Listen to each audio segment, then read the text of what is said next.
নমস্কার, আমি সব্যসাচী। আজ আপনাদের সঙ্গে ভাগ করে নিতে চলেছে রহস্যময় এবং অবিস্মরণীয় ঘটনা, যা জড়িয়ে আছে গঙ্গা নদীর মাঝখানে থাকা জলমগ্ন শিবলিঙ্গের সঙ্গে। এটি শুধুমাত্র আধ্যাত্মিকতার প্রতীক নয়, বরং প্রকৃতির এক চমৎকার সৃষ্টি। চলুন শুরু করা যাক রহস্যময় যাত্রা। গঙ্গা নদীর বয়ে চলা প্রবাহের মাঝে, বিশেষত বর্ষাকালে যখন নদীর জল ফুলে ফেঁপে ওঠে, তখন এক রহস্যময় দৃশ্য দেখা যায়। বছরের বেশিরভাগ সময় সম্পূর্ণভাবে জলস্তরের ঢাকা থাকে। বর্ষা শেষ হতে যখন নদীর জল কমতে শুরু করে, ধীরে ধীরে একটি বিশাল শিবলিঙ্গ তার গাঢ় কালো পাথরের শরীর নিয়ে জলের নিচে থেকে মাথা তোলে।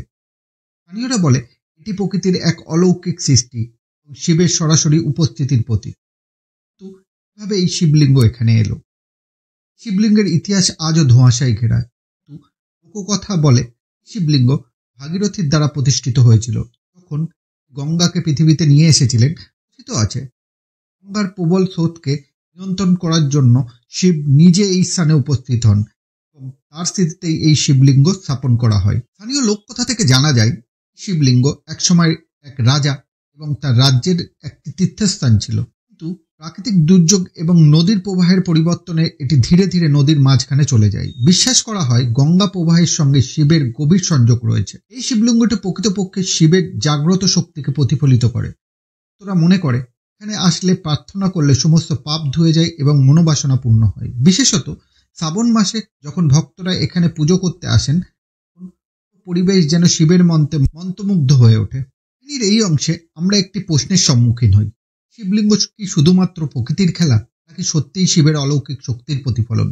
বিজ্ঞানীরা বলছেন এটি একটি প্রাকৃতিক পাথর। নদীর তলদেশে গঙ্গার স্রোত এবং পলির চাপে এমন আকার ধারণ করেছে। এটিকে শিবলিঙ্গ আকারে দেখায় এবং এর সঙ্গে আধ্যাত্মিক সংযোগ স্থাপন করা নিঃসন্দেহে আমাদের বিশ্বাসের শক্তি। তবে স্থানীয় ভক্তদের যুক্তি একেবারে পরিষ্কার, যা বিজ্ঞান ব্যাখ্যা করতে পারে না, সেটি ঈশ্বরের অলৌকিক ক্ষমতা। শ্রাবণ মাসে এই শিবলিঙ্গ, নদীর শীতল জল, পুজোর ঘণ্টার ধ্বনি এবং মন্ত্রোচ্চারণের শব্দ ভক্তদের সম্পূর্ণ মন্ত্রমুগ্ধ করে তোলে। স্থানীয় পুরোহিতদের মতে এই শিবলিঙ্গের কাছে আসলে যে কোনো প্রার্থনা করা হলে সত্যি হয়ে যায়। জল থেকে উঠে আসা এই বিশাল পাথরখণ্ডটি যেন জীবন্ত শিবের প্রতীক। পর্যটকদের মতে যখন এই শিবলিঙ্গটি স্পর্শ করা হয়, মনে হয় যেন এক বিশাল শক্তির প্রবাহ শরীরের মধ্যে দিয়ে বইতে শুরু করে।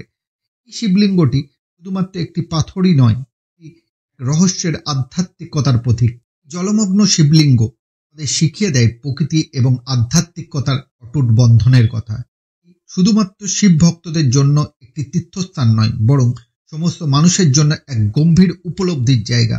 তাহলে বন্ধুরা, কেমন লাগলো আজকের এই রহস্যময় ঘটনা? যদি কোনো সুযোগ হয় তবে গঙ্গা নদীর এই জায়গা দর্শন করতে ভুলবেন না। আপনি শুধু শিবের নয়, প্রকৃতির অপার শক্তির সঙ্গে সংযোগ অনুভব করবেন। ধন্যবাদ। আজকের মতো এইটুকু। আবার দেখা হবে নতুন কোনো রহস্যময় ঘটনা নিয়ে।